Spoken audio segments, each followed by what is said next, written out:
What really happened during Earth's deadliest hour, the Triassic Collapse? Molten rivers tore across the supercontinent of Pangaea, while skies choked with ash and clouds of sulfuric haze blotted out the sun, casting a world into shadow. It was the late Triassic, a time when Earth's ecosystems teetered on the edge of collapse, and life, both fierce and fragile, faced unprecedented stress. Oceans suffocated under oxygen-starved waters. Forests burned to cinders, and the giants of the land stumbled toward extinction. What unseen forces orchestrated this planetary catastrophe, and how did life respond to the deadliest hour in Earth's history? Join us as we descend into the unfolding chaos of the Triassic Collapse. Before the breaking point, life on the edge of stability. Across the sprawling breadth of late Triassic Pangaea, an immense supercontinent unified by arid interiors and storm-lashed coasts, life thrived in a precarious equilibrium that would later reveal just how delicate its foundations truly were. Vast river systems, driven by the mega monsoon that dominated the era's circulation patterns, carved through red-hued floodplains where coarse sandstones and mudstones accumulated in seasonal rhythms, leaving behind sedimentary records that modern geologists use to reconstruct the planet's pulse in the final moments before catastrophe.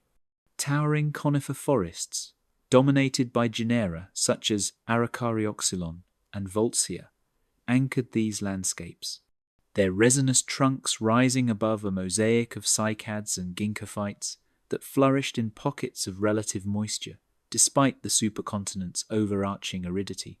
The climate, though warm by modern standards with global averages exceeding 22–24 degrees Celsius, oscillated between prolonged droughts and heavy monsoonal outbursts, creating habitats that rewarded the resilient yet punished the fragile.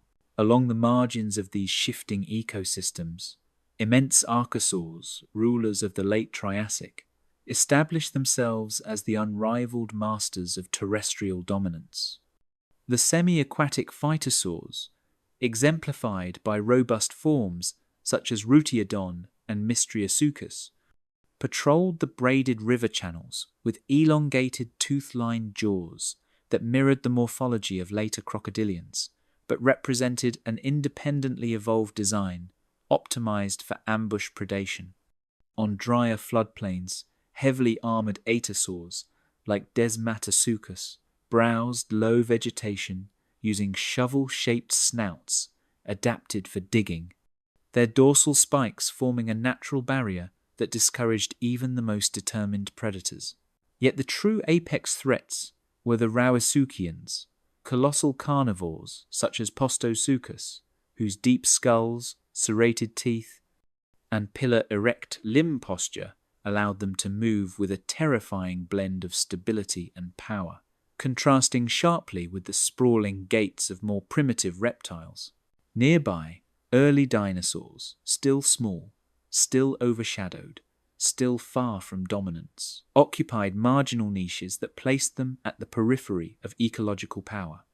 Slender-limbed forms such as Coelophysis hunted in packs or loose aggregations, as suggested by mass death assemblages in the Chinle Formation of the American Southwest, indicating both social behavior and the hazard of drought-driven congregation around shrinking water sources. Slightly larger herbivorous species, like Plateosaurus, ranged across Central Europe's Triassic basins, using elongated necks and flexible feeding strategies to exploit vegetation in environments where seasonal variability demanded adaptability. Fossilized bone histology reveals their rapid growth rates and cyclical deposition patterns, suggesting that these early dinosaurs were physiologically capable of enduring unpredictable climates by modulating metabolism, a survival advantage that would later take on profound significance. In the marine realm, the teetering balance of life becomes even more apparent when examined through the fossilized remains of hyperdiverse ammonoid lineages and the ecological structure of Triassic seas. Ammonoids such as Choristoceras, Siloceras, and Arcestes proliferated in extraordinary abundance. Their intricately patterned shells recording chemical signatures, particularly variations in carbon and oxygen isotopes, that reflect cyclic fluctuations in ocean temperature and carbonate saturation.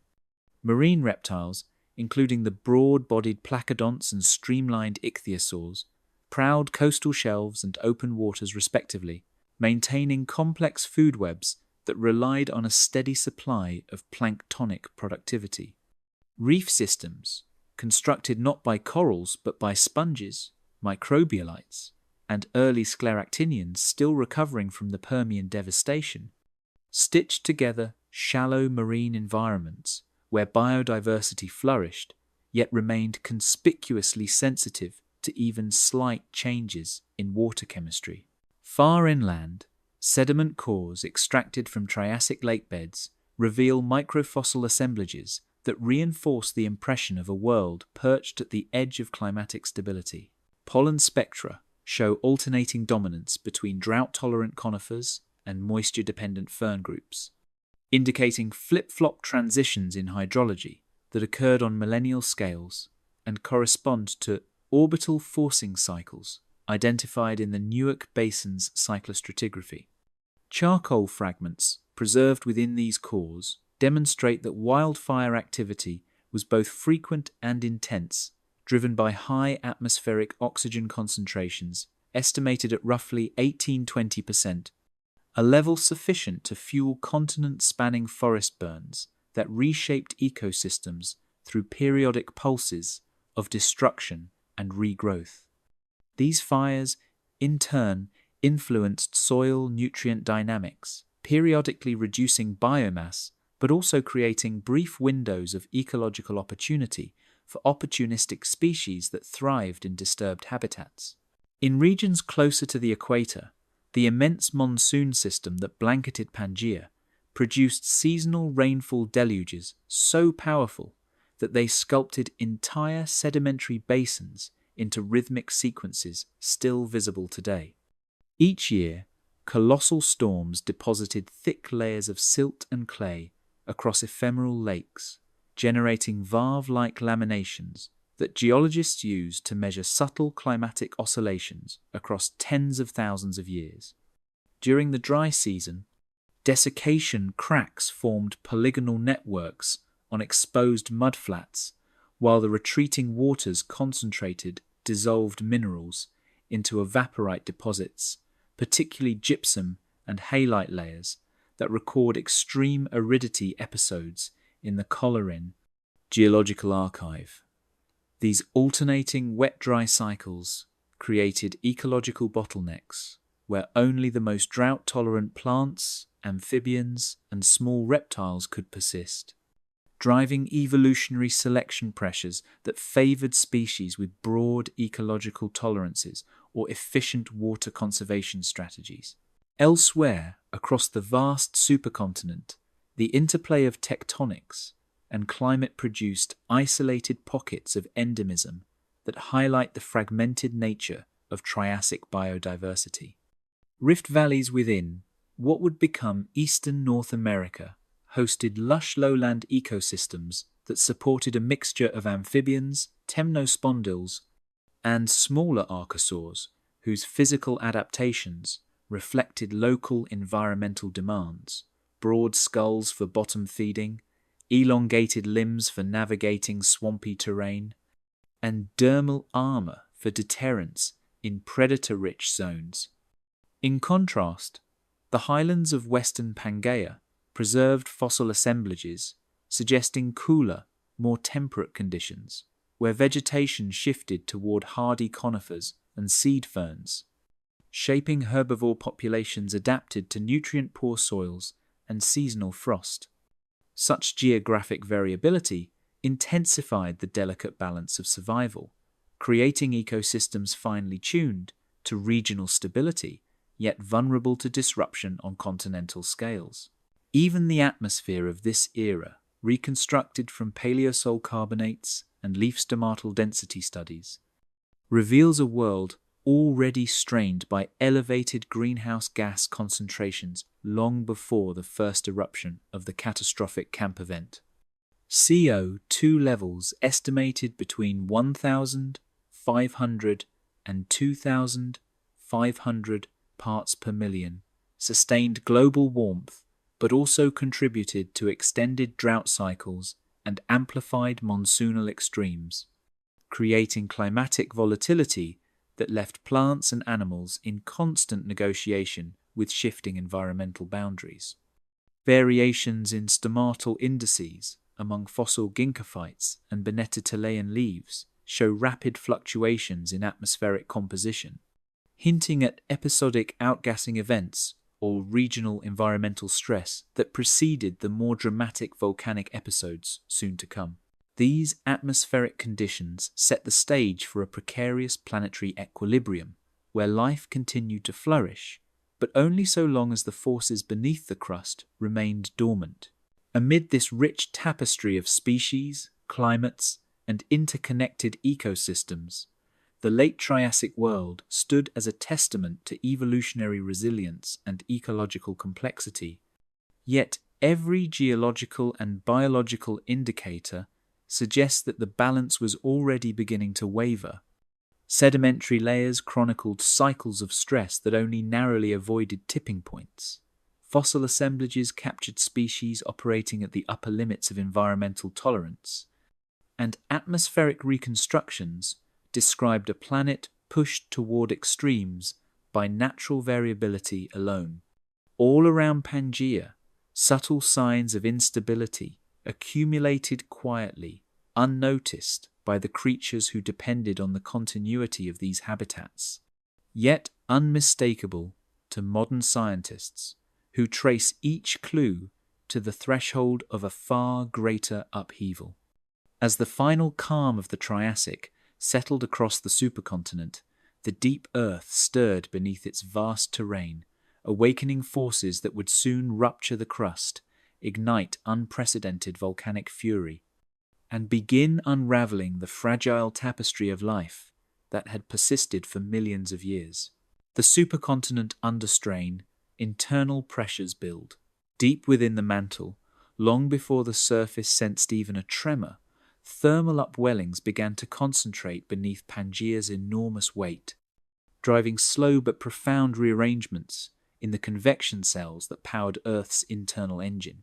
Geophysical reconstructions suggest that the supercontinent's size disrupted normal mantle circulation, forcing heat to accumulate under its central mass instead of dispersing along oceanic boundaries. This buildup created temperature anomalies estimated to exceed surrounding regions by tens of degrees Celsius, a difference significant enough to expand underlying rock volumes and change the buoyant behavior of the lower lithosphere. Modern studies of continents riding over mantle plumes reveal comparable swelling and doming patterns, indicating that Pangaea's interior was already being primed for geodynamic instability. Throughout the heart of the supercontinent, the lithosphere responded to this subterranean heat by warping, thinning, and accumulating microscopic strains that geologists today detect in ancient fault geometries. Tectonic modeling of late Triassic plates reveals that Pangaea's crust experienced uneven mechanical stress, producing subtle but widespread deformation across more than 8 million square kilometers.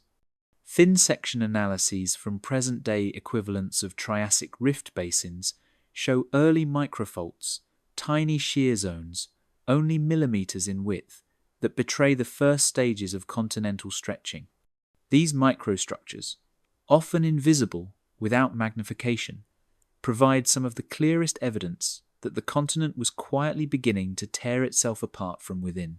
Far below the continental crust, seismic tomography reveals zones of anomalously hot mantle material rising in slow but unstoppable plumes that would eventually feed some of the largest volcanic eruptions in Earth's history.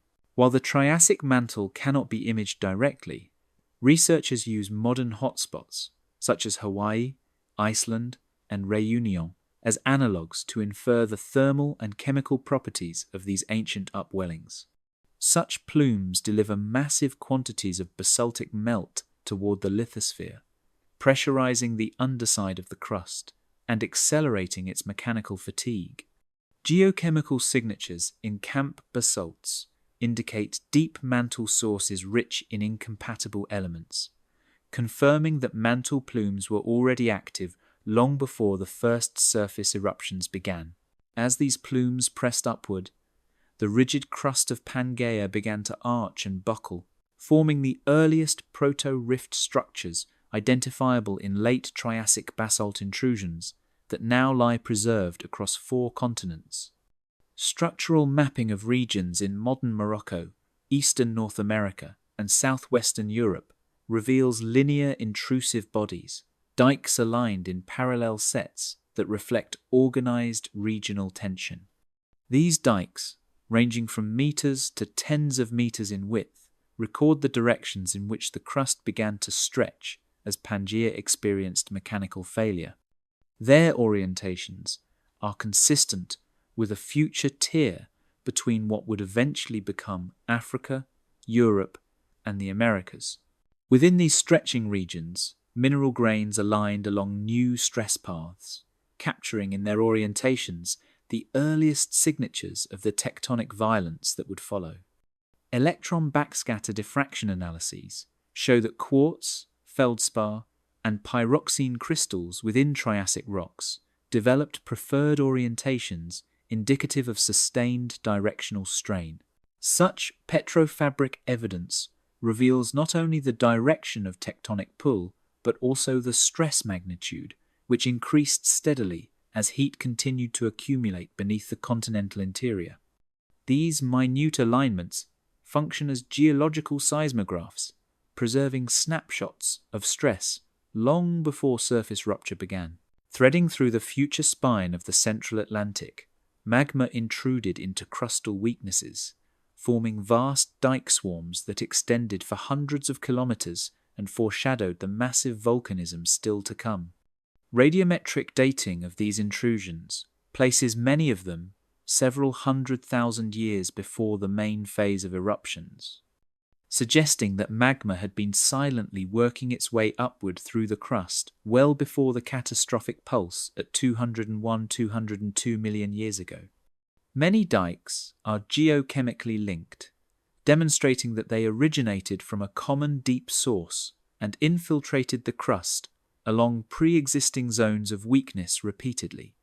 These events mark the earliest recognizable stage of the volcanic system that would eventually devastate the planet.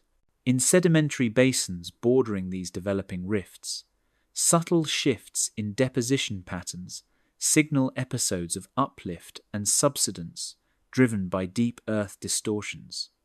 The Newark, Fundy, and Argena basins, once lakes and floodplains along the supercontinent's interior margins, record asymmetrical sediment layers that tilt toward extensional faults. Such tilting indicates that the crust flexed downward as magma pooled beneath it, and fault blocks began to detach along listric plains.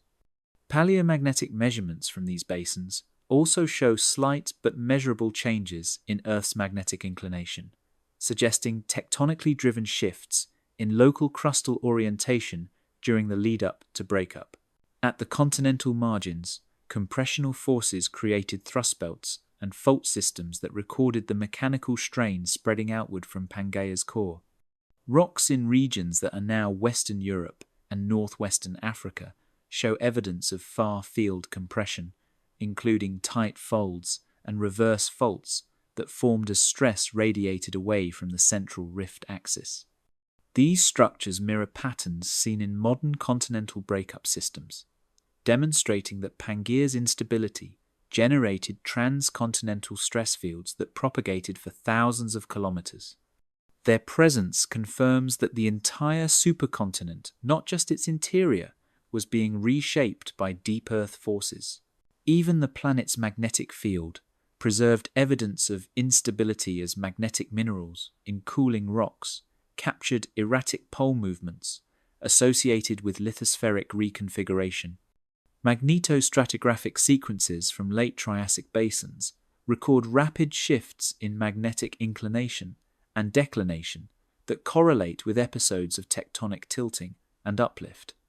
These changes, though subtle, reflect oscillations in Earth's magnetic field geometry caused by mantle convection reorganizing beneath the supercontinent. Variations in magnetic polarity intervals during this time correspond closely with pulses of rift-related activity, reinforcing the link between big interior changes and crustal response.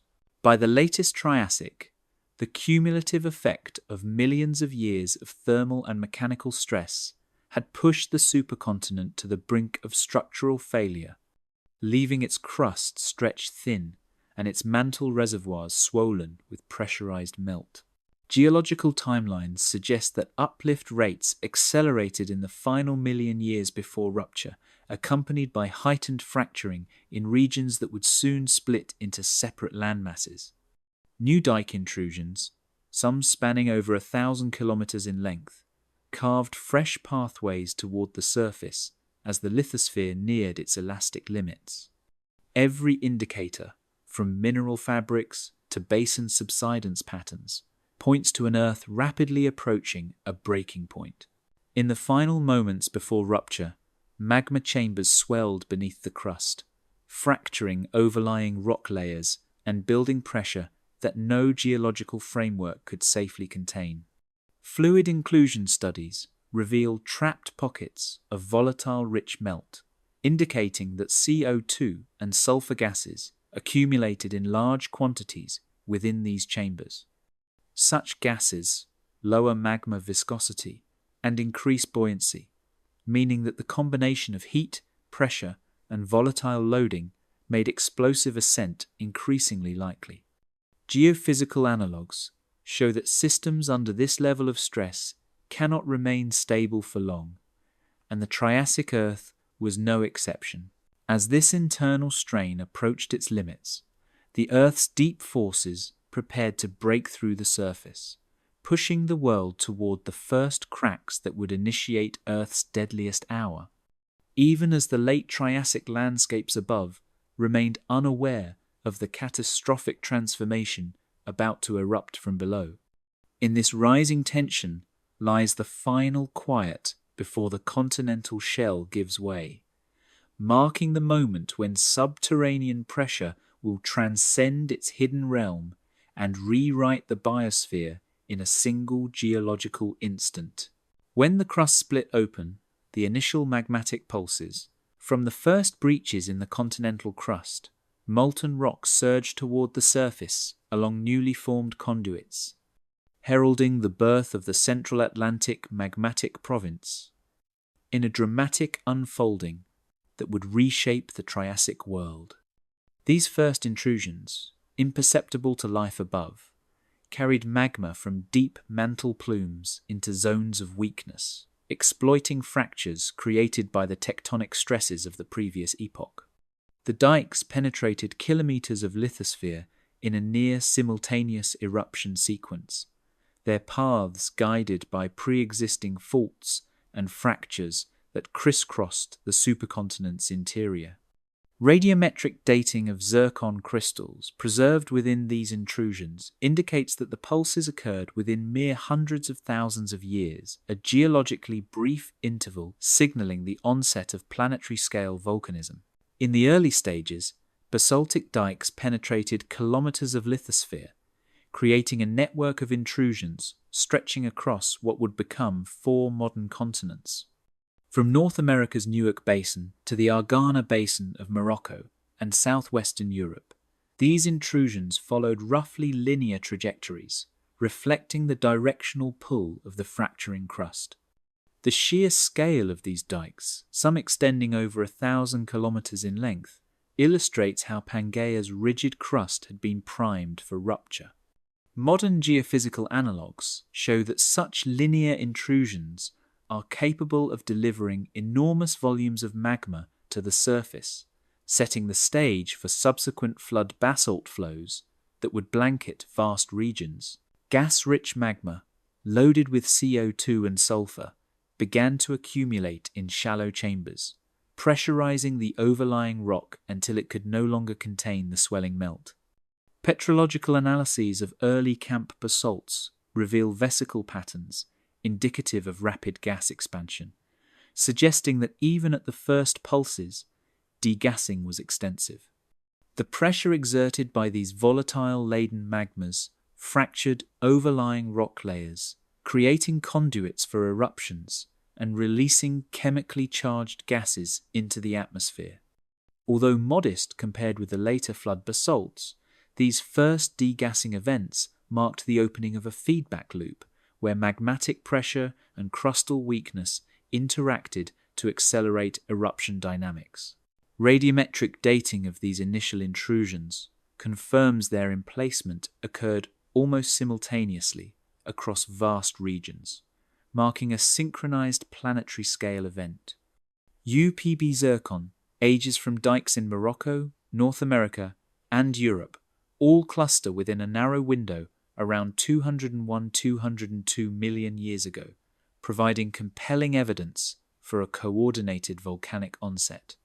The temporal coherence of these intrusions underscores the scale of geodynamic forces at work, implying that the mantle plume feeding camp was both extensive and unusually efficient in channeling melt toward the lithosphere. This synchronization ensured that the first pulses were not isolated, but instead a continental-scale harbinger of devastation. Surface manifestations appeared first as small fissure eruptions, spattering lava onto floodplains and altering local drainage patterns in real time. Thin, linear lava flows followed the paths of the fissures, sometimes traveling tens of kilometers, and began to cover river valleys, lakes, and low-lying plains. Sedimentary layers preserved in these regions show rapid transitions from fluvial deposits to basalt flows, recording the sudden incursion of molten rock into familiar landscapes. Even small eruptions disrupted the hydrology of these systems, creating temporary dams and forcing water bodies to reroute, hinting at the profound environmental effects that would amplify with each subsequent pulse. Chemical analyses of the earliest flows reveal a mixture of tholeiitic basalts and volatile-rich magmas, hinting at complex mantle sources feeding the eruptions. Trace element ratios and isotopic compositions suggest contributions from deep mantle plumes modified by shallow lithospheric contamination. This heterogeneous chemistry produced basalts capable of higher fusion rates and significant gas release, creating the potential for both widespread lava coverage and localized explosive activity. Even at this early stage, the interplay of composition, pressure, and crustal structure defined the behavior of the eruptions, dictating which flows advanced rapidly and which stalled in ephemeral lava lakes. Sedimentary basins adjacent to these intrusions capture evidence of rapid subsidence, indicating that the lithosphere was flexing under the load of the intruding magma. In the Newark Basin, for example, clastic layers thin abruptly toward newly formed dikes, while interbedded paleosols show sudden burial events consistent with rapid lava accumulation. The weight of the intrusions depressed the crust locally, triggering small-scale earthquakes and altering groundwater circulation. These early structural adjustments foreshadowed the larger tectonomagmatic interactions that would later accompany full-scale flood basalt emplacement.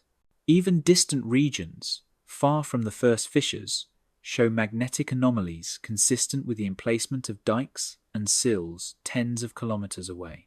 Paleomagnetic studies reveal abrupt changes in inclination and declination in lava flows and intrusions, suggesting that the early magmatic network had a far-reaching effect on crustal stress fields.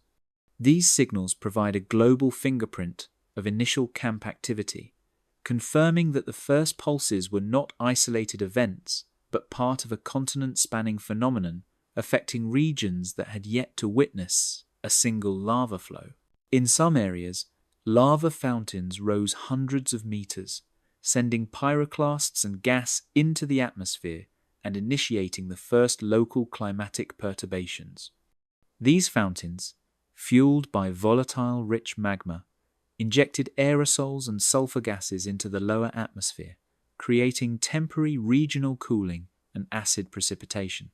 Fossilized charred plant remains in proximate sedimentary layers show evidence of stress and mortality, indicating that even the earliest eruptions had immediate ecological consequences. These first surface manifestations foreshadowed the planetary scale climatic effects that would accompany the larger camp eruptions.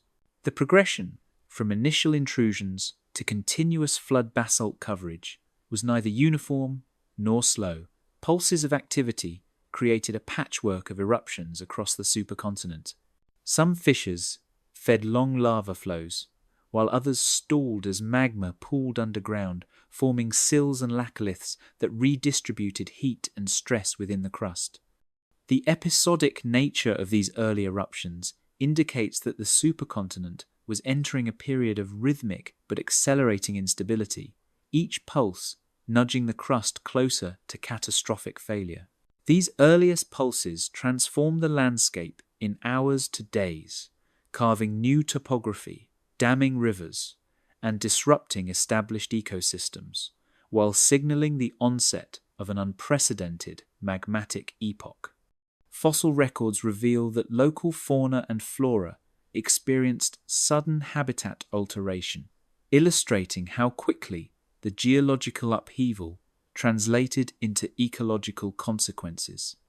As lava and gas reached the surface, Pangaea's first tangible step toward the deadliest hour in its history had begun, a process both sudden and inevitable. With each surge through subterranean channels, the Earth began to move beyond hidden stress into visible eruption, hinting at the global-scale environmental catastrophe that would follow these initial fractures. The interplay of crustal rupture, intruding magma, and atmospheric degassing set the stage for the full-scale flood basalts of Camp, ensuring that life on the surface would soon confront forces capable of reshaping the planet's climate, landscapes, and ecosystems in a single geologic instant.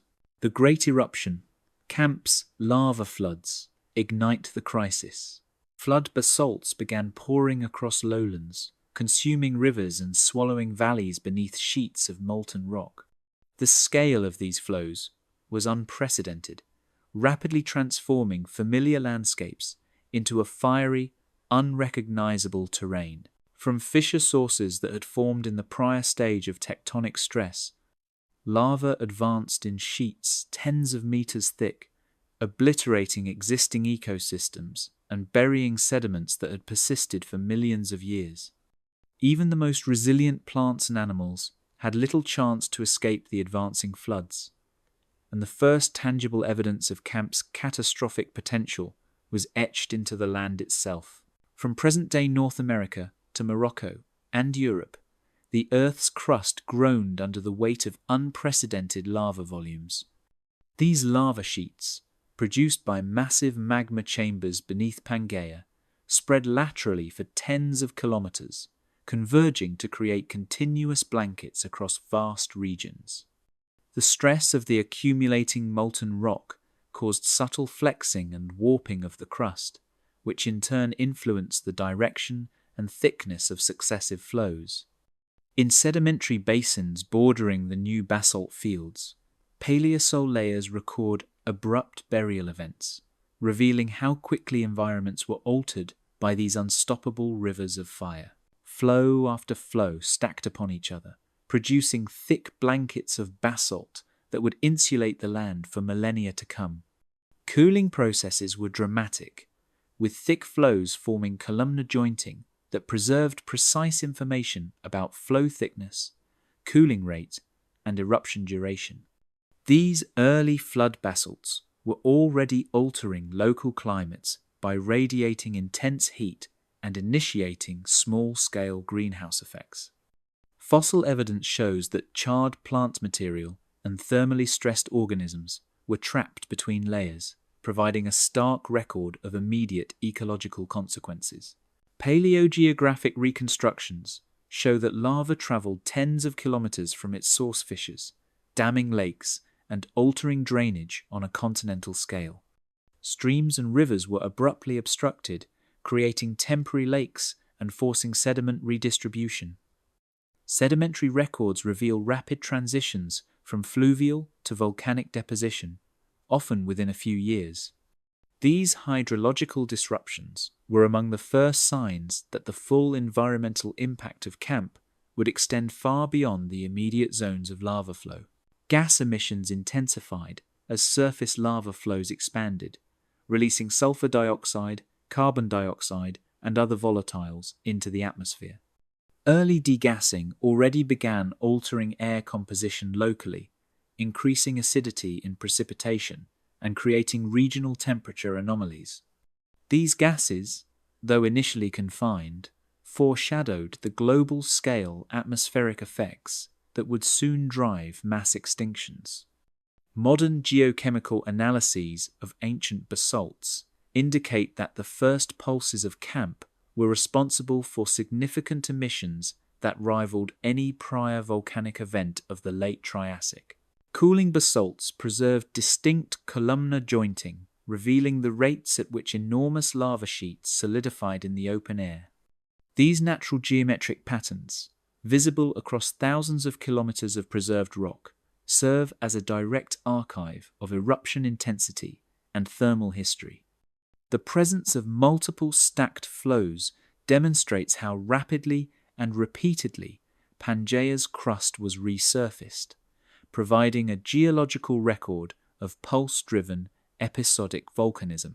Each layer tells a story of molten rivers freezing into an unyielding new landscape. Fossilized plant debris buried in interlayered sediments testifies to the immediacy of ecosystem destruction along flow margins. Evidence of scorched vegetation and sudden mortality highlights the suddenness of the lava advance. Even animals capable of rapid migration would have struggled to evade these advancing basalts, and localized extinctions became embedded in the fossil record. These early losses foreshadowed the more extensive biological crises that would follow as camp continued to pour lava across continental expanses. The repetitive pulsing of lava eruptions over hundreds of kilometers created a patchwork of newly formed topography, with plateaus and ridges rising from the scorched surface. Differential flow thickness and eruption intensity molded the land into a rugged, uneven terrain. Geophysical modeling shows that these changes altered drainage networks and imposed additional mechanical stress on adjacent lithospheric blocks. The landscape, once dominated by rivers and forests, now bore the scars of repeated, unstoppable volcanic activity. Temperature reconstructions from paleosols indicate localized warming, showing that the land itself became inhospitable to most terrestrial life within weeks of the first flows. Thermal stress in soils and near-surface environments likely exceeded 50-60 degrees Celsius in some regions, making survival impossible for even heat-tolerant organisms. Fossilized insects and small vertebrates preserved near flow margins suggest rapid heat shock and mortality, highlighting the immediacy of camp's lethal effects. The land, burning under successive lava sheets, provided only a fleeting window for life to adapt or escape. Volcanic gases mix with ash and aerosols, beginning the atmospheric transformations that would later trigger a global environmental crisis. Sulfur aerosols and fine particulates entered the lower atmosphere, initiating acid rain events and scattering sunlight regionally. The first pulses set off a chain reaction. Lava-induced heating increased gas emissions, which in turn altered climate and weather patterns. Even at this early stage, Camp's eruptions demonstrated the potential to influence global systems far beyond the immediate lava fields. Even in regions distant from the main lava flows, sedimentary layers record acid rain, soot deposition, and early signs of airborne ecological stress.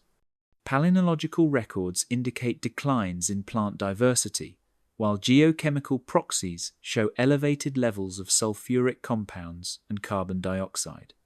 The ecological consequences were no longer local. The earliest signs of atmospheric perturbation now stretched across entire continental margins, hinting at the planetary scale environmental impact that would follow. Molten rivers and burning landscapes stretched relentlessly, yet the unseen atmospheric changes promised a more insidious, far-reaching threat to life on Pangaea. The land itself was engulfed in fire, but the true killer lay in the transformation of the air above.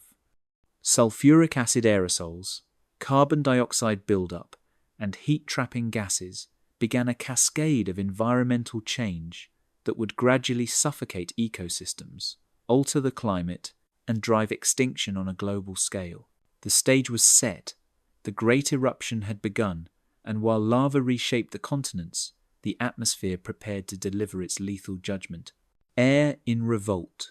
Sudden atmospheric toxification. Sulfur dioxide and carbon dioxide poured into the sky, forming dense clouds that trapped heat and altered weather patterns across continents. The once clear atmosphere became a complex chemical theatre where greenhouse gases, aerosols, and volcanic halogens began to interact in unpredictable ways. The land below was already scarred by lava flows, yet the air above was poised to impose an even more insidious form of devastation. Within weeks, regions downwind of camp eruptions experienced temperature swings and acidic precipitation, invisible yet lethal to both terrestrial and freshwater life. Aerosol particles from eruptive pulses reflected sunlight, creating sudden regional cooling events that juxtaposed the heat radiating from lava fields below. This duality, intense surface heating and atmospheric shading, produced chaotic weather patterns. Paleoclimate reconstructions reveal rapid oscillations between heat waves and cold snaps, each shift exerting stress on plant communities and animal populations. Evidence from sedimentary layers shows deposition of fine volcanic ash and sulfate-rich dust, marking the movement of toxic clouds across previously stable ecosystems. Ozone concentrations fluctuated unpredictably, with volcanic halogens and radicals catalyzing rapid chemical reactions that thinned protective layers of the atmosphere. Increased UV exposure, though invisible to the naked eye, likely compromised plant photosynthesis and induced mutations in sensitive organisms. Fossilized plant cuticles suggest elevated UV stress through changes in pigmentation and stomatal density, capturing the direct biological consequences of atmospheric chemical upheaval. This invisible assault added another layer of strain atop the already devastated landscapes below. Wind patterns redistributed toxic gases, spreading acid rain hundreds of kilometers from eruption sites and disrupting terrestrial and freshwater ecosystems alike. Paleosols record rapid pH shifts, indicating that soils became inhospitable almost overnight in some areas.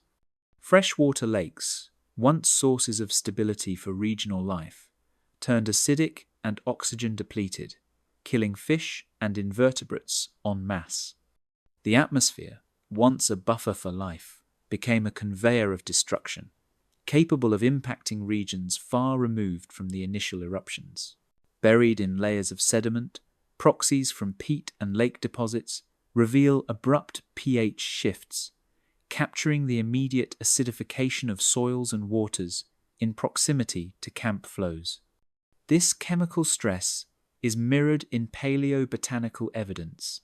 Fern spores and other sensitive taxa exhibit dramatic declines, reflecting the rapid collapse of vegetative networks that sustained herbivorous and omnivorous species.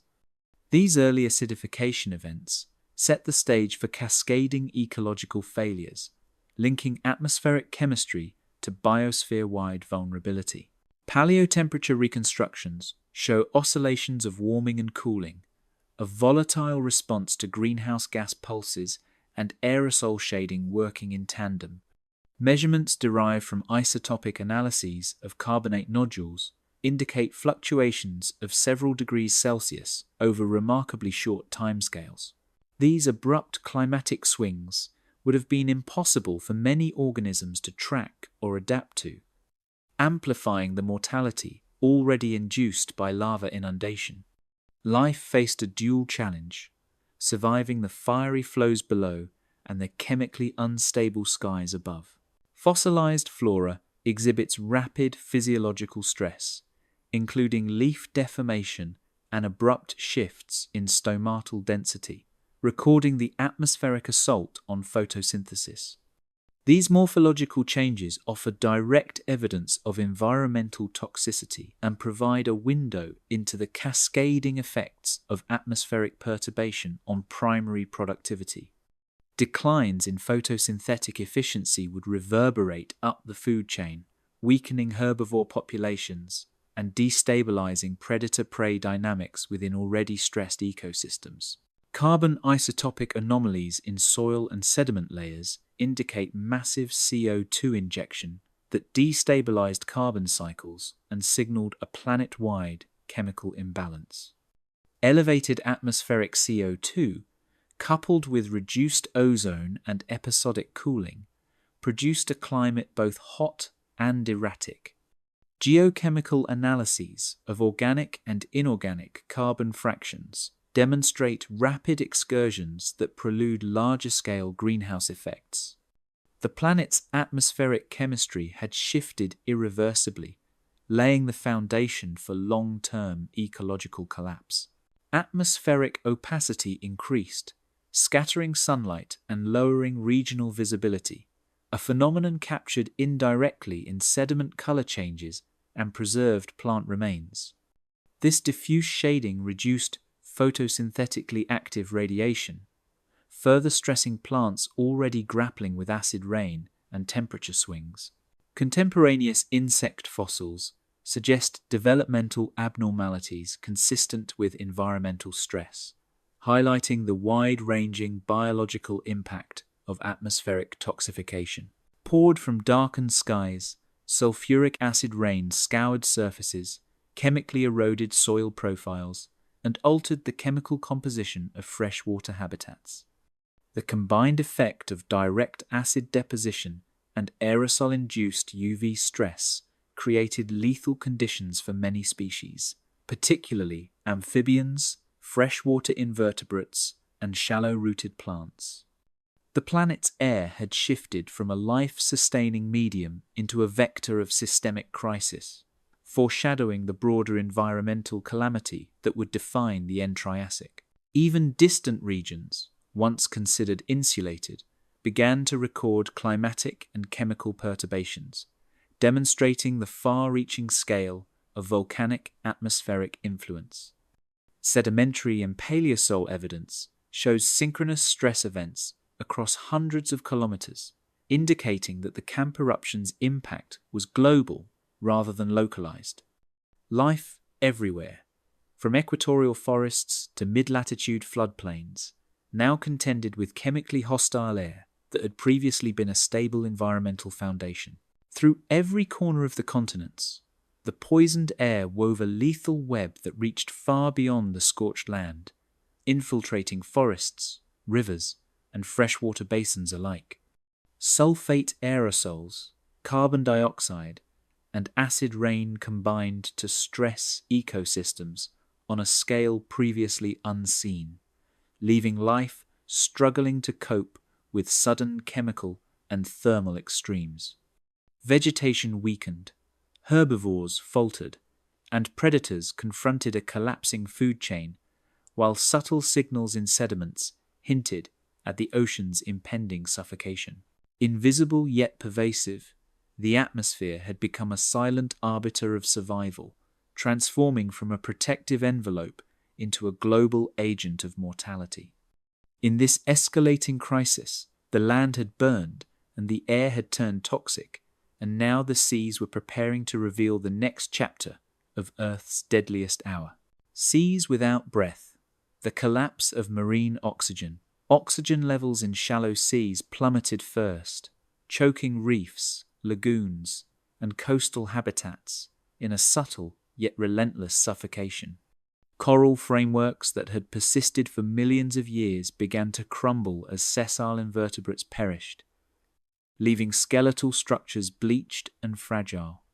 Lagoonal fish populations vanished almost entirely, while bivalves and gastropods show mass mortality in fossil assemblages, capturing the first harbingers of oceanic collapse. Sedimentary deposits record these losses through sudden concentrations of disarticulated shells, a silent chronicle of life abandoned by the waters around it. Deeper waters, insulated from surface turbulence, began to stagnate, allowing hydrogen sulfide and other toxic compounds to accumulate in darkened basins. These inhospitable depths became chemical traps, where any oxygen entering the system was rapidly consumed by decomposition and microbial activity.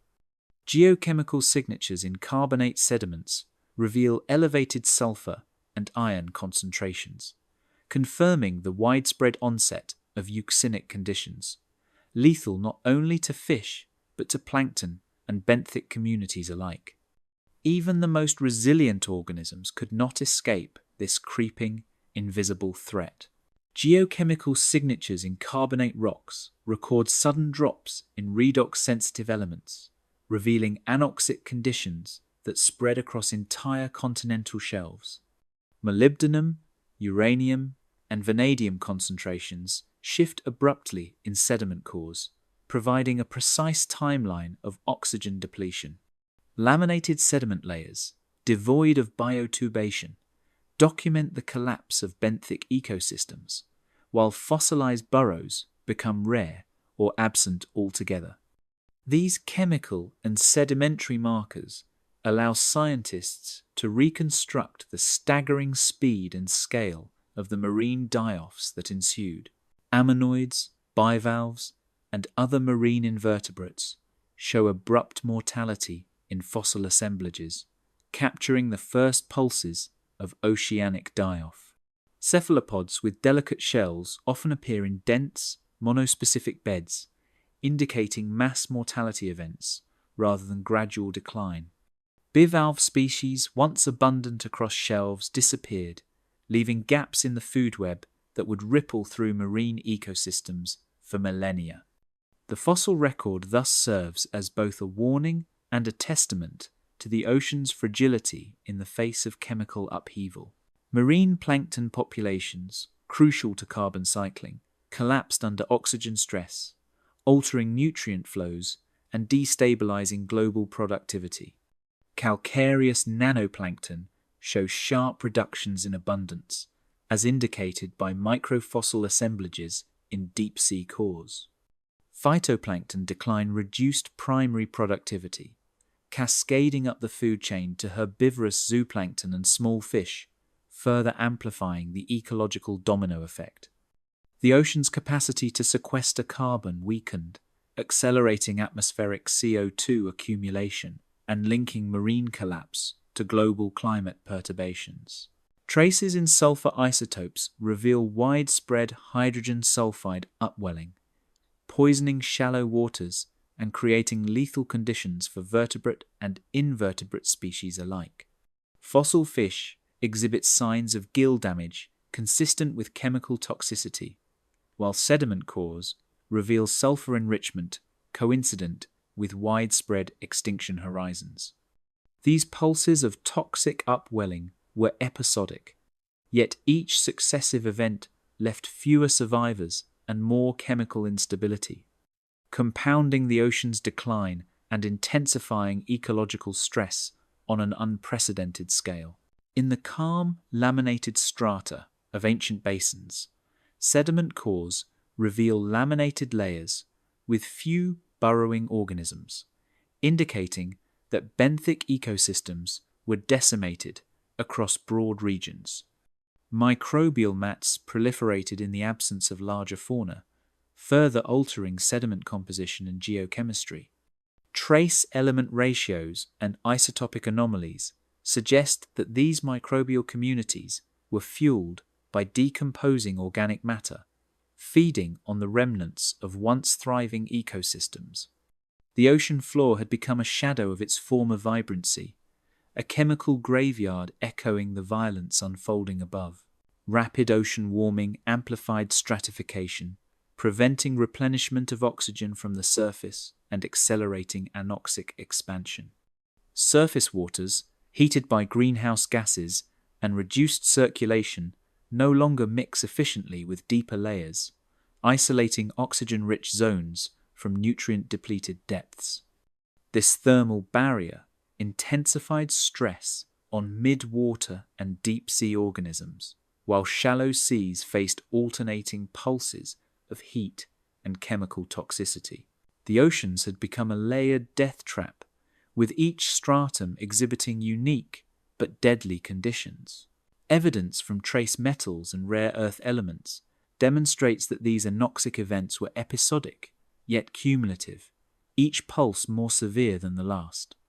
Molybdenum and vanadium concentrations spike repeatedly in sedimentary sequences, marking successive pulses of oxygen depletion that left increasingly barren habitats. Fossil assemblages show corresponding pulses of mortality, suggesting that life had no time to adapt between events. This pattern underscores the rapidity with which Earth's marine systems were pushed beyond resilience during the Triassic Collapse. The collapse of oceanic life began to feed back on atmospheric chemistry, releasing CO2 and methane from decaying biomass and exacerbating global warming. Dead marine organisms sank, decomposing anaerobically and liberating gases that further altered climate and ocean chemistry. These feedback loops created a vicious cycle. Oxygen depletion promoted death, death released gases, and gases intensified warming, which in turn worsened oxygen stratification. The ocean's collapse was no longer isolated, it reverberated throughout the entire planetary system. Even isolated deep basins were not spared, showing that no corner of the oceans remained immune to suffocation. Fossil records from the Tethys, Panthalassa, and marginal basins all exhibit signs of oxygen stress, demonstrating the global reach of these events. Life everywhere was constrained to shrinking refugia, and even these pockets would soon be tested by chemical toxicity, temperature extremes, and nutrient imbalances. The oceans had become a planet-wide deathscape, a forewarning of ecological dominoes about to fall on land. Continental landscapes felt the pull of collapsing oceans. Oxygen-starved waters encroached on continental shelves, and signals of cascading ecological collapse began to echo back onto terrestrial habitats, linking oceanic and land crises.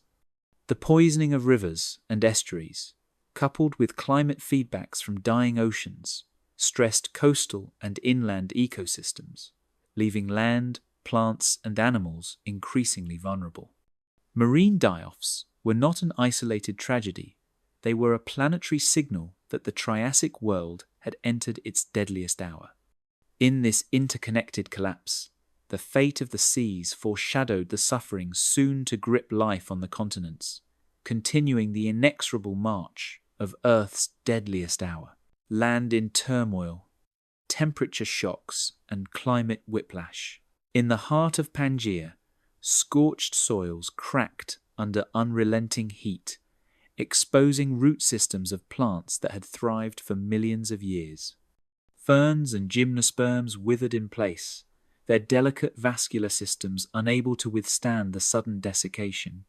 Paleosols reveal baked horizons and calcrete accumulations, evidence of extended aridity that forced terrestrial communities to scramble for limited moisture. Even the most resilient flora displayed stress indicators in preserved leaves, including shriveled cuticles and reduced stomatal density, capturing the physiological toll of climate extremes. Flash floods, driven by erratic monsoonal surges, carved new channels through valleys and plains, uprooting vegetation and displacing animal populations. Sudden torrents overwhelmed riverbanks and lowland areas, leaving layers of sediment-scoured plains in their wake.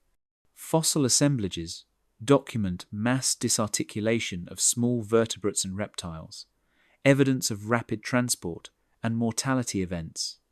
Ancient river terraces and cross-bedded sandstones indicate that these destructive episodes alternated unpredictably with periods of severe drought, creating landscapes in constant ecological flux. Tree rings in fossilized woods reveal abrupt growth interruptions, chronicling heat waves and drought cycles far beyond the tolerance of Triassic flora. These dendrochronological records suggest not only seasonal stress, but multi-year extremes that stunted growth and triggered mortality across generations. The disruption of plant communities had cascading effects. Herbivores dependent on leaves, seeds, and stems found little sustenance, triggering starvation events that rippled through food webs. Pollen assemblages confirm a decline in diversity, reflecting the collapse of plant populations once considered stable and widespread. Lakes and rivers alternated between desiccation and sudden inundation, creating lethal swings in freshwater availability for amphibians, reptiles, and early synapsids. Fossil amphibians display size reductions and skeletal deformities consistent with prolonged water stress, while sedimentary evidence points to repeated subaerial exposure followed by rapid sediment deposition during flash floods. This hydrological whiplash prevented long-term adaptation, making survival a matter of chance. The juxtaposition of drought and deluge became a defining feature of Pangaea's destabilized landscapes.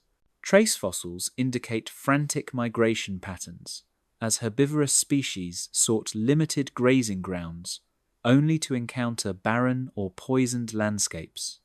Trackways show abrupt directional changes and dense clusters of footprints abruptly ending, suggesting mass die-offs or sudden environmental barriers.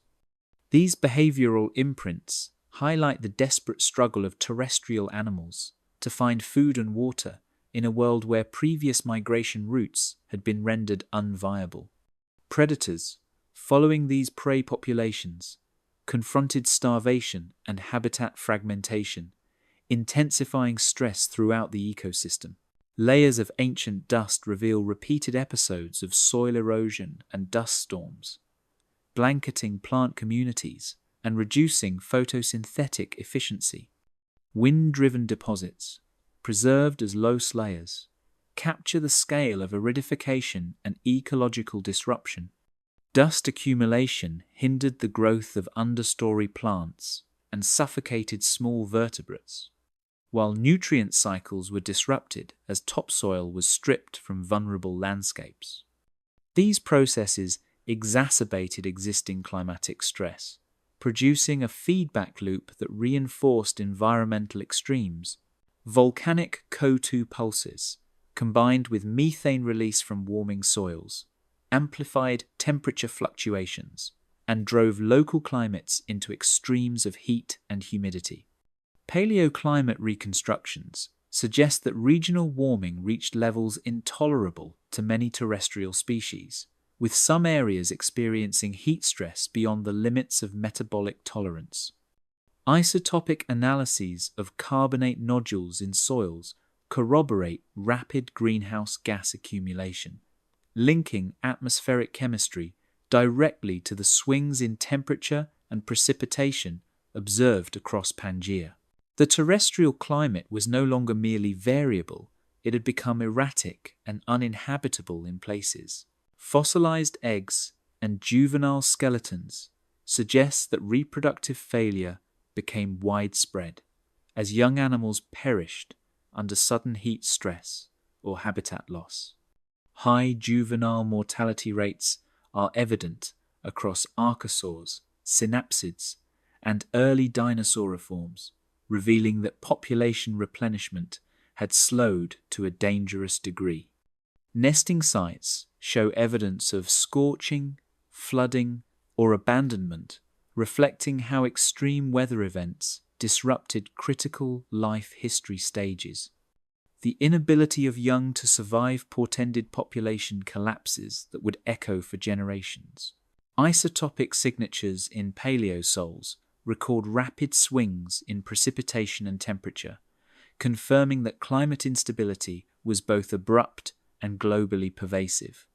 Variations in oxygen and carbon isotopes illustrate repeated cycles of wet-dry and heat-cold extremes that stressed both flora and fauna.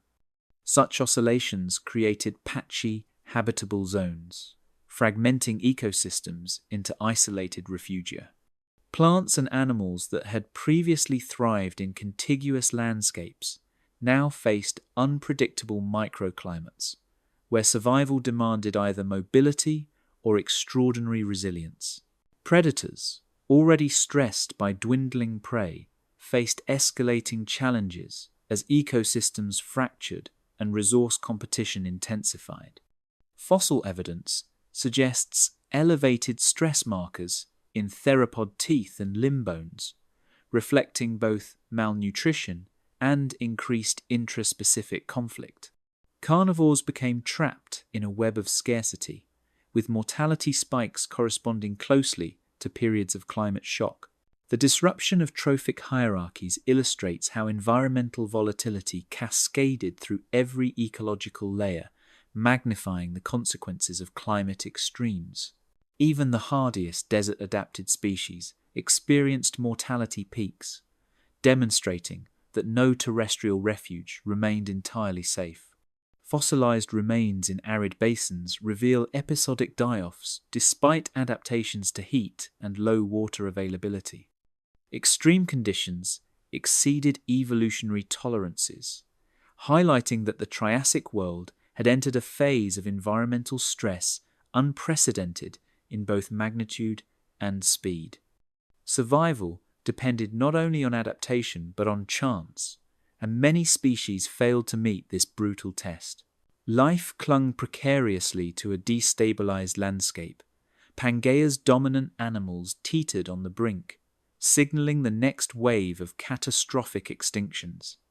Widespread climate whiplash, habitat fragmentation, and reproductive failure combined to produce population collapses even among apex species.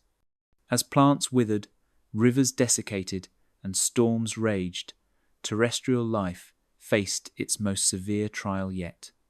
In the wake of oceanic anoxia and atmospheric poisoning, the land itself now mirrored the volatility of a dying planet, setting the stage for the imminent die-off of Earth's most familiar and dominant Triassic inhabitants. The fall of giants. Archosaur dominance crumbles. In the riverine corridors once ruled by massive phytosaurs, skeletal remains now tell a story of starvation and shrinking populations. Bones display growth arrest lines and fragile cortical structures, indicators of prolonged malnutrition as prey became scarce and rivers alternated between drought and flood. Fossil assemblages suggest a precipitous decline in adult numbers, while juveniles rarely survive to maturity. Phytosaurs, once apex aquatic predators, found themselves unable to adapt quickly enough to the rapidly changing Triassic landscapes, and their decline rippled across the ecosystems that depended on their predatory regulation. Aetosaurs, armored sentinels of floodplains, vanished from the fossil record in pulses that mirror climatic extremes and dwindling vegetation. Their herbivorous diet relied on ferns, cycads, and seed plants that suffered under recurrent heat waves and desiccation. Sediment cores from late Triassic basins reveal abrupt interruptions in palynological abundance, correlating with the disappearance of aetosaurs in specific regions. Even the protective osteoderms that had shielded these creatures from predators could not protect them from systemic starvation and habitat collapse. Rauisuchians, apex predators whose bite shaped entire ecosystems, display pathologies consistent with nutritional stress and competitive collapse. Skeletal examinations reveal healed fractures, dental wear anomalies, and evidence of bone remodeling suggestive of chronic malnutrition. As herbivores declined, these top predators encountered dwindling prey availability, forcing them into desperate scavenging behaviors. Their ecological dominance eroded, leaving formerly unchallenged niches vulnerable to smaller, more adaptable competitors. Juvenile skeletons of archosaurs indicate catastrophic reproductive failure, with nests abandoned or flooded during sudden storms. Preservation of eggs in sedimentary layers shows either crushing or complete destruction, highlighting the lethal effects of flash floods and rapid environmental shifts. Growth ring analyses on juvenile bones reveal stunted development and metabolic stress, painting a stark picture of species struggling to propagate under extreme environmental volatility. Reproductive bottlenecks accelerated population collapse, ensuring that losses could not be compensated in subsequent generations. Dental microwear patterns reveal shifting diets and desperate foraging attempts as prey populations collapsed. Predators exhibited abrasive tooth wear from consuming tougher or less nutritious food, while omnivorous archosaurs expanded their diets opportunistically. The paleobiological record captures a desperate scramble for survival, with physiological strain escalating as environmental conditions fluctuated unpredictably. Dietary stress amplified mortality rates, contributing to a cascading breakdown of terrestrial food webs. Encased in mineralized feces, coprolites reveal the hidden story of failed predation, showing apex archosaurs increasingly consuming indigestible or toxic matter as prey became scarce. Analyses of these preserved droppings indicate that top predators ingested plant matter, bones, and even the shells of small armored animals, demonstrating extreme dietary stress. Geochemical assays show elevated levels of heavy metals and unusual isotopic ratios, suggesting that these desperate feeding behaviors may have contributed to physiological stress or poisoning.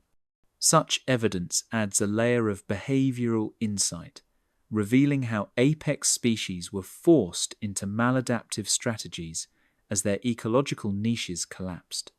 The patterns recorded in coprolites correspond temporally with skeletal pathologies and trackway gaps, reinforcing the picture of a population struggling to survive under rapidly deteriorating conditions. Trace fossils, including trackways and feeding marks, show abrupt cessations in movement across once bustling landscapes. Paths that once indicated migration, hunting, or social congregation suddenly vanish, leaving gaps that align with extinction pulses documented in skeletal remains.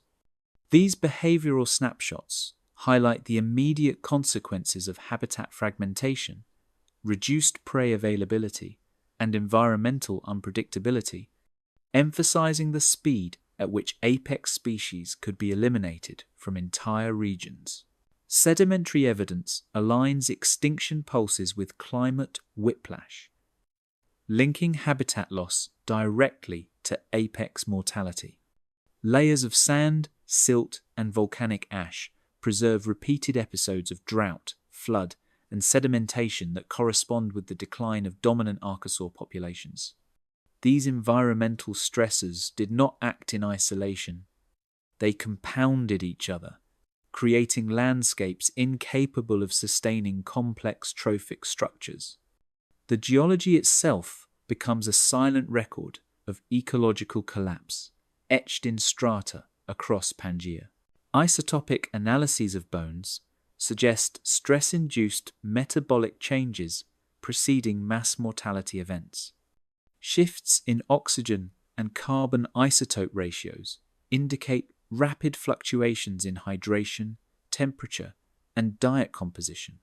Such evidence underscores the physiological limits of large Triassic vertebrates and confirms that environmental extremes, rather than disease or predation alone, were primary drivers of extinction. Apex species were particularly vulnerable because of their high energetic demands and specialized ecological roles. Comparisons across Pangaea indicate synchronous die-offs, revealing a global collapse rather than isolated regional extinctions. Fossil records from North America, Europe, and Northern Africa demonstrate simultaneous population crashes in multiple archosaur lineages. This synchronicity points to a planet-wide mechanism linking the combined effects of climate whiplash, atmospheric stress, and ecosystem destabilization to the rapid disappearance of apex taxa. The fall of giants was not a local phenomenon, it was a continental-scale event with global implications. As vegetation receded and prey vanished, competition intensified, forcing some survivors into marginal habitats or scavenging niches. Smaller, more generalist species began occupying territories previously dominated by apex predators, capitalizing on the vacated ecological space. Fossil evidence shows that early dinosauriforms, small crocodilomorphs, and other opportunists expanded in distribution, exploiting the niches left behind. In this reshuffling of ecosystems, survival depended not only on adaptability, but also on timing and fortuity, illustrating the selective pressures that would shape future vertebrate communities. Predatory hierarchies fractured, with formerly dominant species reduced to rare, struggling remnants. Isolated populations faced genetic bottlenecks and increased inbreeding, while predatory behavior shifted toward opportunistic feeding and scavenging. Ecosystem structure, once highly stratified and predictable, became chaotic and unstable, exposing the vulnerability of lineages that had previously maintained long-standing dominance. Even species with formidable anatomical adaptations could not withstand the rapid unraveling of the environmental and ecological scaffolding that supported them. Yet, amid this catastrophic decline, smaller and more adaptable species began to navigate the destabilized landscapes, foreshadowing the rise of new ecological players. Early dinosaurs, nimble archosauriforms, and generalist herbivores demonstrated resilience by exploiting patchy resources and refugia. Their emergence signals a profound shift. As the giants of the Triassic faltered, evolutionary opportunities expanded for those capable of enduring extremes. This transition lays the groundwork for a new chapter in Pangaea's history, where survivors would inherit the reshaped land and redefine the balance of power among terrestrial vertebrates. Survivors in the shadows, dinosaurs and the art of persistence.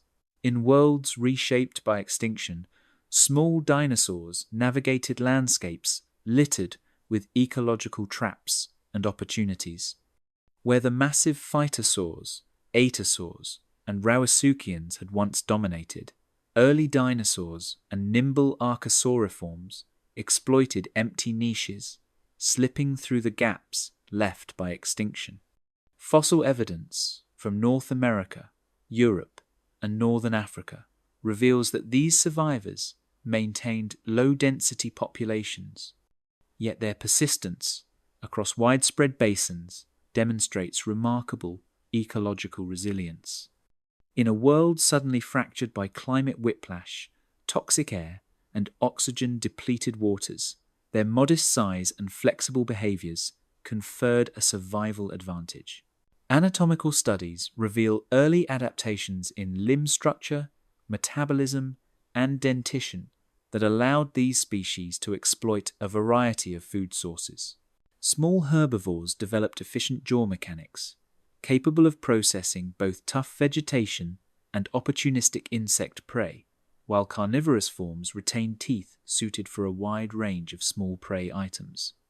Bone histology indicates elevated growth rates, suggesting metabolic strategies that balanced energy efficiency with the need for rapid development in uncertain environments. These traits collectively allowed modestly sized dinosaurs to thrive where larger, specialized archosaurs could not. Preserved in ancient sediment, the trackways demonstrate flexible movement patterns, indicating rapid dispersal across fragmented habitats. Pathways through floodplains, ephemeral lakes, and forest margins demonstrate that early dinosaurs could traverse obstacles that would have challenged heavier predators. Foot morphology suggests adaptations for sprinting, climbing, and navigating uneven terrain, reflecting an ability to exploit microhabitats. These tracks, preserved alongside environmental deposits, provide a living map of survival strategies unfolding across diverse Pangaean landscapes. Evidence of selective predation suggests that survival depended as much on cunning and timing as on raw strength. Trace fossils and tooth marks indicate that small carnivorous dinosaurs and archosauriforms focused on juvenile prey, weakened individuals, or carcasses, minimizing direct competition with each other and with emerging mid-sized predators. Opportunistic feeding behaviors demonstrate ecological intelligence, showing how survival often relied on exploiting transient resources rather than brute force. Behavioral flexibility became a critical determinant of persistence in an ecosystem still reeling from collapse. Small herbivorous archosaurs utilized microhabitats and marginal vegetation, avoiding competition and predation from larger survivors. Fossil plant assemblages suggest these animals foraged among ferns, horsetails, and early conifers, growing in nutrient-poor soils or marginal zones unsuitable for larger species. By concentrating on overlooked niches, these dinosaurs avoided the pressures that had decimated giants, establishing a foothold that allowed populations to persist despite extreme environmental fluctuations. Jaw mechanics and dental wear patterns revealed diets that could shift between insects, small vertebrates, and plant matter depending on availability. Analysis of microwear and isotopic signatures shows remarkable dietary plasticity, a trait critical for survival in ecosystems experiencing rapid climate swings, oxygen stress, and habitat fragmentation. Fossilized fecal matter corroborates this evidence, demonstrating omnivorous and opportunistic feeding strategies that kept populations viable when conventional food sources were scarce. Isotopic signatures, preserved in fossils, reveal metabolic flexibility, suggesting that these dinosaurs could withstand fluctuating temperatures and variable water sources. Oxygen isotope ratios in bones suggest rapid adjustments to seasonal extremes, while carbon isotopes indicate the ability to utilize diverse plant and animal resources. These physiological traits allowed small dinosaurs to maintain homeostasis, reproduce, and forage across ecologically heterogeneous landscapes, even as climatic instability intensified. Nest placement and reproductive strategies appear optimized for rapid turnover in unstable environments, ensuring some offspring survived extreme conditions. Fossilized nests, often placed on raised substrates or in sheltered microenvironments, reveal clutch sizes tailored for maximum survival. Growth rings in juvenile bones suggest staggered hatching and accelerated development, enabling rapid population replenishment and resilience in a world dominated by uncertainty. Comparisons across multiple Pangaean basins show parallel survival strategies, revealing convergent adaptations in separate geographic regions. Early dinosaurs from the Newark, Fundy, and Argana basins exhibit similar anatomical and behavioral traits despite being geographically isolated. This convergence indicates that selective pressures, climatic stress, habitat fragmentation, and predation gaps produced comparable evolutionary responses in distant ecosystems, reinforcing the theme that adaptability, not size, dictated survival.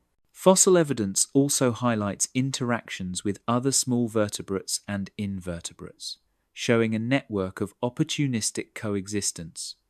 Early mammals, small crocodilomorphs, and amphibians occupied overlapping habitats, competing for resources yet occasionally benefiting from the same refugia or prey availability. These ecological interactions demonstrate that survival was often cooperative or indirectly facilitated, emphasizing the complexity of early post-collapse ecosystems.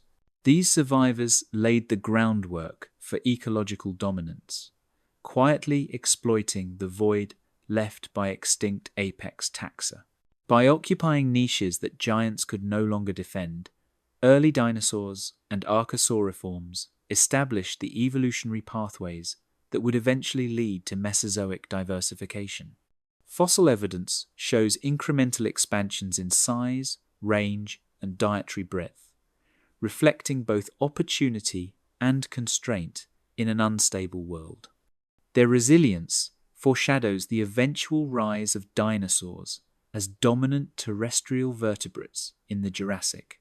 By enduring the upheaval, the foundations of a new terrestrial ecosystem began to emerge, even as plants faced their own upheavals in the same unstable world.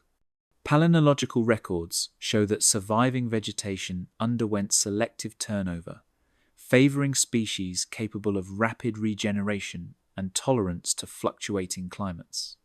Herbivorous dinosaurs, already exploiting patchy flora, would soon encounter evolving plant communities, setting in motion co-evolutionary dynamics that would define terrestrial ecosystems for millions of years.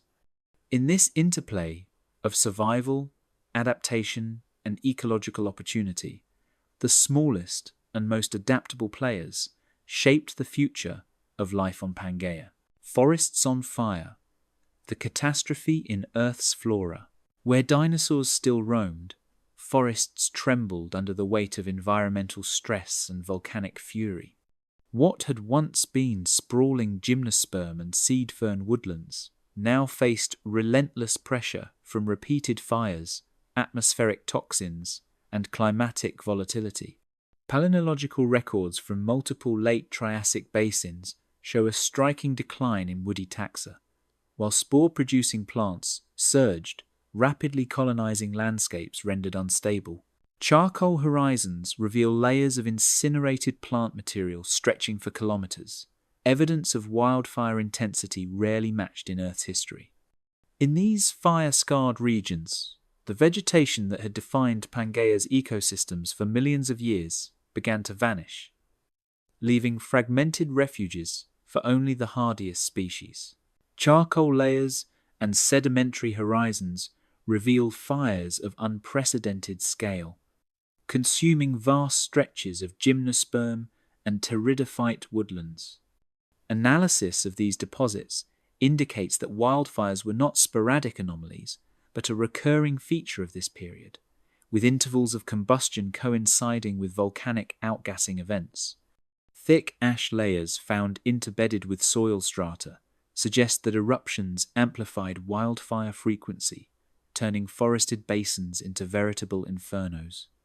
The distribution of charred plant remains across thousands of square kilometers underscores the simultaneous destruction of multiple ecosystems, leaving early herbivorous dinosaurs scrambling for forage in increasingly barren terrain. Palynological evidence documents a surge in spore-bearing plants, particularly ferns and lycophytes, in the wake of forest collapse. These opportunistic taxa thrived in disturbed soils, exploiting gaps left by decimated conifers and seed ferns.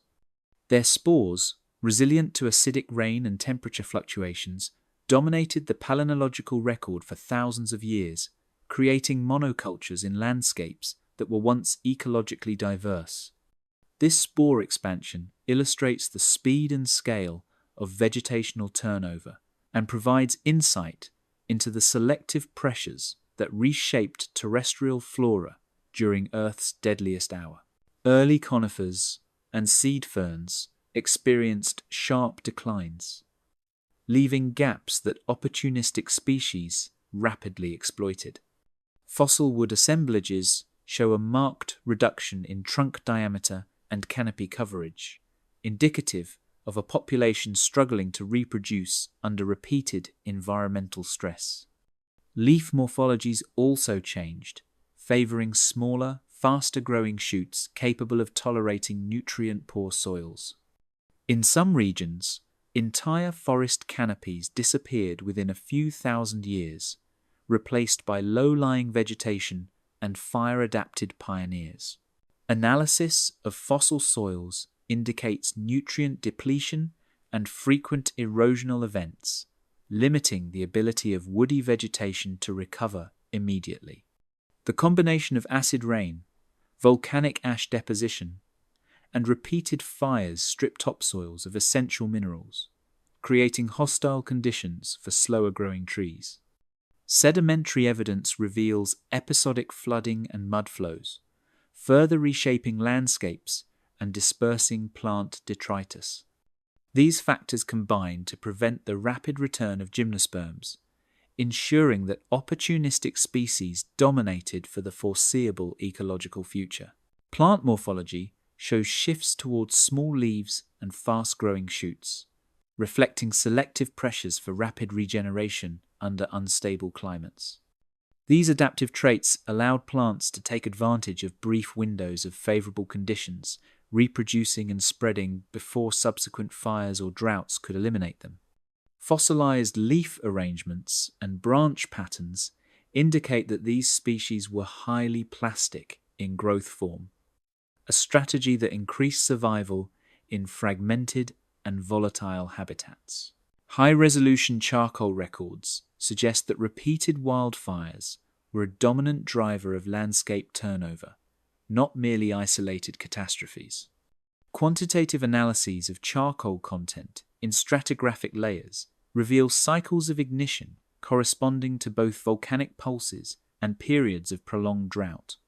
These recurring fire events prevented the re-establishment of stable forests, maintaining open and highly dynamic ecosystems where herbivores had to navigate patchy and unpredictable vegetation. The planet's crust holds chemical scars, revealing that acid rain and atmospheric CO, two pulses, stressed photosynthetic processes, further reducing forest resilience. Elevated sulfur and carbon isotope ratios in plant material reflect not only volcanic emissions, but also enhanced chemical weathering and soil acidification.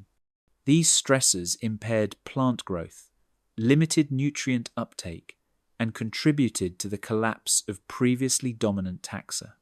In turn, this created a feedback loop in which plant mortality amplified soil erosion and altered hydrological cycles.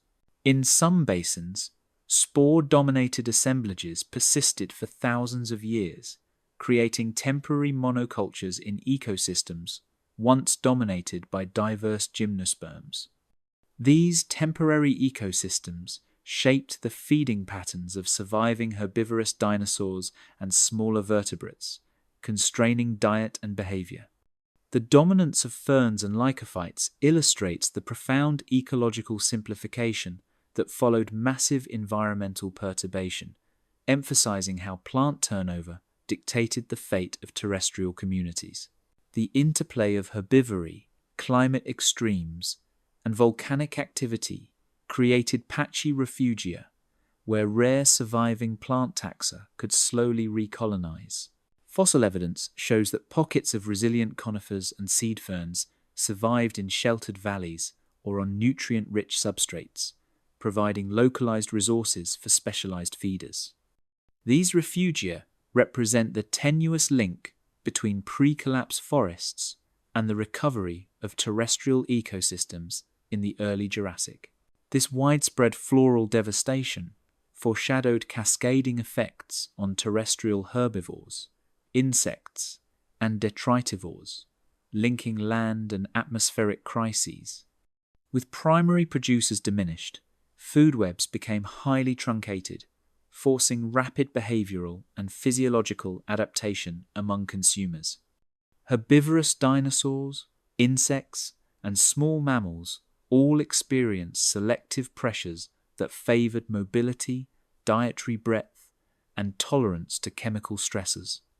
The transformation of flora thus dictated not only survival strategies, but also the evolutionary trajectory of vertebrates and invertebrates alike. Following the silence of fallen forests, the subsequent influx of nutrients into rivers and coastal systems set the stage for microbial blooms in the oceans, bridging the next catastrophic phase of Earth's deadliest hour. Eroded soils, ash-laden rivers, and decaying plant matter delivered massive pulses of nutrients to marine environments, fueling proliferation of cyanobacteria and other opportunistic microorganisms. These blooms would trigger further oxygen depletion, linking terrestrial collapse directly to the next major ecological crisis. In the wake of botanical devastation, both land and sea were drawn inexorably into a chain reaction of biological and chemical collapse, highlighting the interconnectedness of Earth's deadliest hour.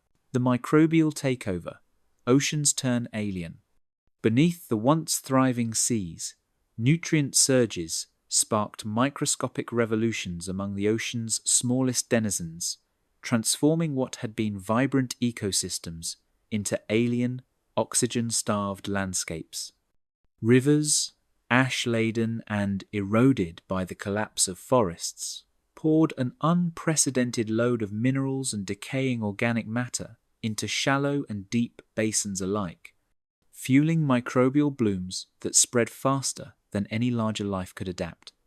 Phytoplankton, cyanobacteria, and sulfate-reducing bacteria exploited the nutrient pulse, reproducing at rates that reshaped chemical gradients and light penetration, while oxygen dissolved from the water column faster than it could be replenished. The ocean, once a reservoir of abundance, became a crucible of chemical extremes, invisible to the land-bound creatures, yet utterly lethal to marine fauna. Oxygen levels, already stressed by these sudden influxes, fell sharply in many regions, creating hypoxic zones that extended from continental shelves to deeper basins. Ammonoids, bivalves, and primitive ichthyosaurs, once dominant and diverse, found their habitats compressed, fragmented, and increasingly uninhabitable. Sedimentary evidence from basins in modern-day Europe, North Africa, and eastern North America reveals black shale layers rich in organic carbon and pyrite, markers of pervasive anoxia and microbial reworking. Each layer chronicles a world in which oxygenated waters retreated to isolated pockets, while sulfide-rich, toxic layers expanded, creating a lethal mosaic of survivable and dead zones across the Triassic oceans. Cyanobacteria and other opportunistic microbes flourished in this chemically altered seawater, forming dense blooms that could be observed as thick microbial mats in shallow basins or inferred through isotopic anomalies in deep water sediments. These mats not only competed with larger life forms for nutrients, but also altered local chemistry, producing hydrogen sulfide and methane that diffused into the overlying water and, eventually, the atmosphere. The feedback loops were self-reinforcing. The more the oxygen collapsed, the more microbial populations expanded, and the more the chemical environment became hostile to metazoans. Paleontologists today interpret these sedimentary and isotopic signals as evidence that microbial metabolism dominated entire ocean basins for thousands of years, creating ecosystems wholly alien compared with previous Triassic conditions. In some regions, microbial mats coalesced into continuous layers on the seafloor, forming structures that modern scientists liken to shallow microbial reefs, albeit dominated by organisms invisible to the naked eye. These mats trapped organic debris, facilitated further anoxia, and provided refuges only for extremophilic microorganisms.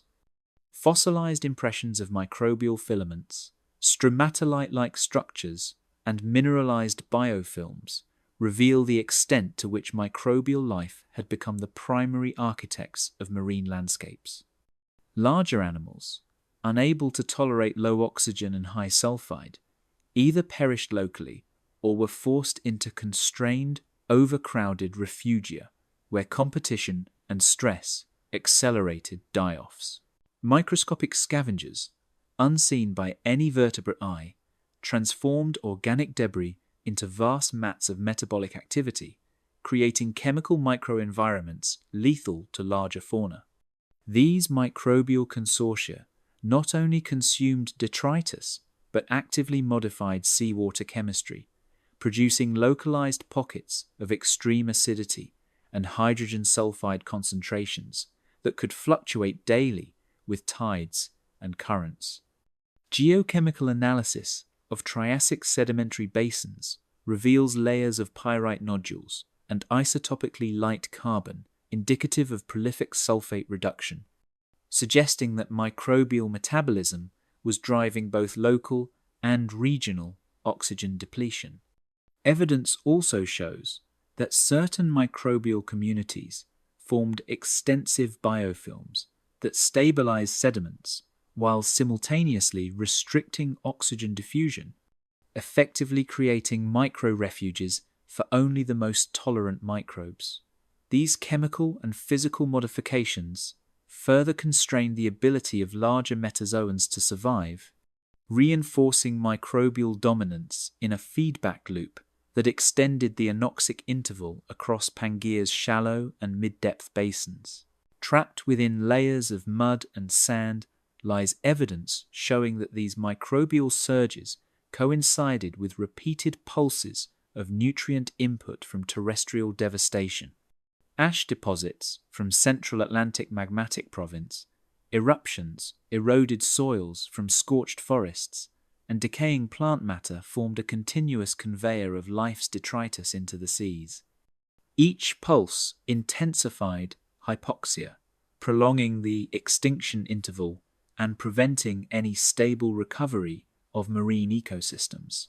Isotopic anomalies in carbon and sulfur from multiple Triassic basins reveal rapid cycling between oxygen-rich and oxygen-depleted conditions, demonstrating a turbulent chemical world that mirrored the atmospheric upheavals and land-based climate shocks.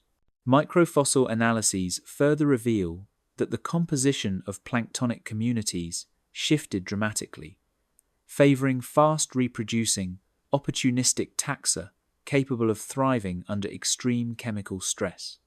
Groups such as certain green algae, cyanobacteria, and sulfur-metabolizing bacteria became dominant, while previously diverse communities, including early marine reptiles and nectonic invertebrates, saw dramatic declines. The oceans, once a stage for complex food webs and predator-prey dynamics, had become a microbial domain where evolutionary advantage depended on tolerance to hypoxia and rapid reproductive cycles, rather than size, speed, or predatory skill. Chemical transformations within the oceans reverberated into the atmosphere, linking microbial expansion directly to broader environmental consequences. Methane and hydrogen sulfide, produced by microbial metabolism, contributed to greenhouse warming and atmospheric toxicity, compounding the effects of volcanic degassing and the ongoing climate whiplash on land. Marine oxygen collapse and microbial dominance thus became integral components of the Triassic extinction feedback system, demonstrating how interconnected the biosphere had become. Oceans no longer acted as buffers or refuges. They had become engines of planetary transformation, reshaping chemistry, climate, and the fate of every organism dependent upon them. By the close of this interval, the oceans had fully transformed into vast microbial realms, layered with anoxic waters, hydrogen sulfide, and nutrient-rich blooms that stretched across Pangaea's margins. Once thriving marine animals had been reduced to fragmented, struggling populations, while microbial ecosystems flourished unchecked, altering chemical cycles in ways that would reverberate long after the immediate extinction pulses. The ocean itself, alien and oppressive, served as a mirror to the chaos above. Land burned, air poisoned, and seas converted into a dominion of microorganisms. In the wake of this microbial takeover, all three domains, land, air, and sea, were intertwined in a final crescendo of environmental collapse, foreshadowing the extinction's ultimate and most lethal phase. The final pulse. Earth crosses the threshold of survival. Under an ash-choked sky, the last vestiges of Triassic forests collapsed under the weight of heat and fire. The Central Atlantic magmatic province had entered its climactic phase, and vast sheets of basalt poured relentlessly across Pangaea's landmasses, consuming habitats that had endured for millions of years. Palynological studies reveal a near-total collapse of gymnosperm-dominated forests, with spores and charred pollen forming dense layers in sedimentary deposits, signaling that only the hardiest, fast-reproducing plants would persist. Fire scars embedded in silicified wood and charcoal deposits indicate that repeated conflagrations occurred in rapid succession, leaving landscapes sterile and barren. These terrestrial catastrophes were mirrored in the rivers, which now carried ash-laden waters and toxic compounds downstream, affecting coastal and inland freshwater ecosystems alike. Tectonic upheaval unleashed rivers of molten rock that scarred the continents irreversibly. The flow of flood basalts reached thicknesses of over 1 kilometer in certain basins, as revealed by field measurements of the Newark and Fundy basins, reshaping topography while simultaneously triggering local earthquakes. Radiometric dating of dike swarms shows that the pulses of eruption occurred in discrete episodes, each spanning tens of thousands of years but overlapping in some regions, creating a near-continuous barrage of lava and gas.